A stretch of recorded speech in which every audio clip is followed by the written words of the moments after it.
কেতিয়াও জীৱনত ভাল মানুহৰ সন্ধানত নাথাকিবা, তাতকৈ নিজেই এজন ভাল মানুহ হৈ যোৱা। কাৰণ আপোনাক লগ পাই কিজানি কাৰোবাৰ সন্ধানেই সমাপ্ত হৈ যায়। ঠিক এনেকুৱাই আপোনাৰ দৰে এজন ভাল মানুহৰ কাহিনী এইটো। এজন 6 বছৰীয়া ল'ৰা তাৰ 4 বছৰীয়া ভনীজনীৰ লগত বজাৰৰ মাজেৰে গৈ আছিল। হঠাৎ তাৰ অনুভৱ হ'ল যে তাৰ ভনীয়েক বহুত পিছ পৰি ৰৈছে। ল'ৰাজন ৰল আৰু পিছফালে ঘূৰি চালে। সি দেখিলে যে ভনীয়েকে এখন পুতলা দোকানৰ সন্মুখত ৰৈ কিবা এটা বস্তু থৰ লাগি চাই আছিল। ল'ৰাজন পিছুৱাই আহিল আৰু ছোৱালীজনীক সুধিলে, কিবা লাগিব নেকি তোমাক? ছোৱালীজনীয়ে ধুনীয়া পুতলা এটাৰ ফালে আঙুলি টোৱাই দিলে। তেতিয়া ল'ৰাজনে এজন অভিভাৱকৰ দৰে ছোৱালীজনীৰ হাতত ধৰি পুতলাটোৰ ওচৰলৈ নি পুতলাটো হাতত তুলি দিলে। এই ঘটনাটো দোকানৰ মালিকজনে চাই আছিল। ল'ৰাজনৰ স্বভাৱ চৰিত্ৰ দেখি দোকানীজন অভিভূত হ'ল। ল'ৰাজন ভনীয়েকৰ লগত কাউণ্টাৰলৈ আহিল আৰু দোকানীজনক সুধিলে, ছাৰ, এই পুতলাটোৰ দাম কিমান বাৰু?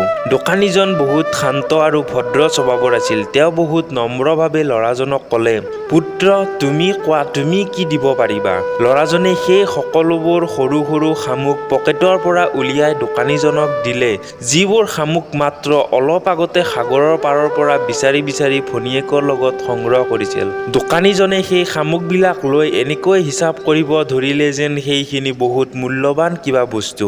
শামুকখিনি হিচাপ কৰাৰ পাছত তেওঁ ল'ৰাজনলৈ চালে। তেতিয়া ল'ৰাজনে সুধিলে, ছাৰ, কিবা কম আছে নেকি? কিন্তু দোকানীজনে ক'লে, নাই নাই, এইখিনি পুতলাটোৰ মূল্যতকৈ বহুত বেছি। আৰু এনেকৈ কৈ দোকানীজনে 4টা শামুক নিজৰ ওচৰত ৰাখি বাকী সকলোখিনি ল'ৰাজনক ঘূৰাই দিলে। ল'ৰাজন বহুত আনন্দ মনেৰে সেই সকলোখিনি আকৌ পকেটত ভৰাই লৈ ভনীয়েকৰ লগত তাৰ পৰা গুচি গ'ল।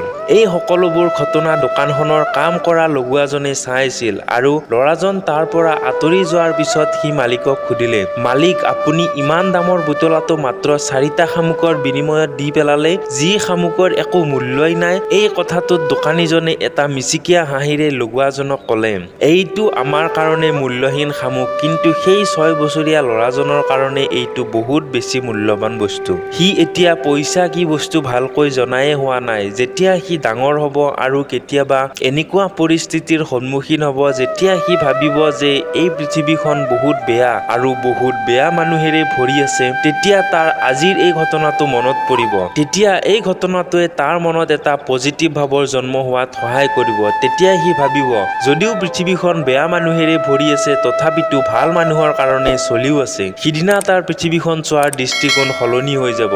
যিয়ে যেনেকৈ আছে তেনেকৈয়ে থাকিব, যিয়ে যেনেকৈ চলিছে তেনেকৈয়ে চলিব। কাৰো চৰিত্ৰ সলনি নহয়, কাৰো মুখা সলনি নহয়। নিজক মাত্ৰ সলনি কৰা, দেখিবা গোটেই পৃথিৱী ভাল মানুহেৰে ভৰি আছে।